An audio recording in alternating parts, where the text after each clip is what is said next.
حضرت عمر رضی اللہ عنہ نے فرمایا، اچھے لوگوں کو آزمانے کی کوشش نہ کریں، ان کی مثال ہیرے جیسی ہوتی ہے جو ٹھوکر لگنے سے بہت دور چلے جاتے ہیں۔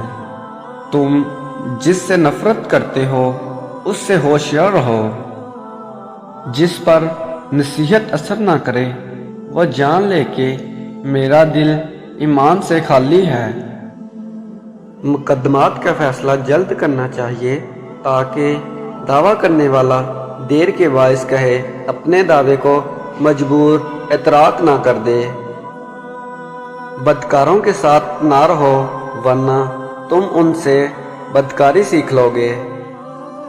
اچھے لوگوں کو آزمانے کی کوشش نہ کرنا تو اچھے لوگوں کی مثال ہیرے جیسی ہے، جب تم انہیں ٹھوکر مارو گے تو وہ ٹوٹیں گے نہیں لیکن پھسل کر تمہاری زندگی سے دور چلے جائیں گے۔ اگر انسان میں 10 عادتیں ہوں اور ان میں سے 9 عادتیں اچھی اور 1 عادت بری ہو تو ایک بری عادت 9 اچھی عادتوں کو بھی غارت کر دیتی ہے۔ کمائی کا ایسا ذریعہ جس میں تھوڑا گھٹیا پن ہو وہ لوگوں سے سوال کرنے سے بہتر ہے۔ جو آدمی اپنے آپ کو عالم کہے وہ جاہل ہے اور جو اپنے آپ کو جنتی بتائے وہ جہنمی ہے۔ جس کی حیا کم ہو جاتی ہے اس کی پرہیزگاری کم ہو جاتی ہے۔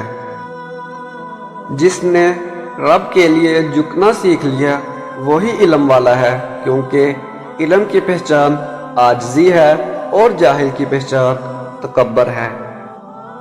مجھے اس دن سے خوف آتا ہے جب کفر اپنے باطل پر ہونے میں فخر محسوس کرنے لگے اور مسلمان اپنے ایمان پر شرم محسوس کرنے لگے۔ خدا سے اس کے وہی بندے ڈرتے ہیں جو اس کی عظمت کا علم رکھتے ہیں۔ جب بھی کسی شخص پر ظلم کرنے کا سوچو تو یہ خیال رکھنا کہ اللہ کو تم پر کتنی قدرت حاصل ہے۔ یاد رکھو جو آفت تم لوگوں پر مسلط کرو گے وہ ان پر ایک نہ ایک دن ٹل جائے گی، لیکن جو آفت تمہارے نامہ اعمال میں لکھ دی جائے گی وہ نہیں ٹلے گی۔ یاد رکھو اللہ تعالیٰ ظالموں سے مظلوموں کا حق لے کر رہے گا۔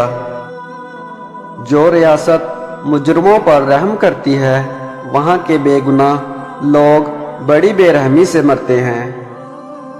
کم کھانے میں صحت ہے، کم بولنے میں سمجھداری اور کم سونا عبادت ہے۔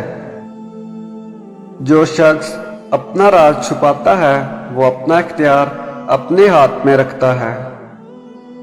جس عالم کو دیکھو کہ وہ دنیا سے محبت رکھتا ہے تو دین کے معاملے میں اس پر اعتبار نہ کرو۔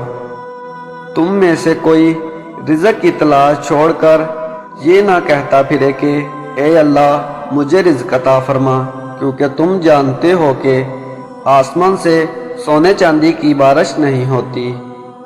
دوسروں کے لیے اچھا سوچو گے تو اللہ سبحانہ تعالیٰ تمہارے لیے راستے بنا دے گا اور مشکل آسان کر دے گا۔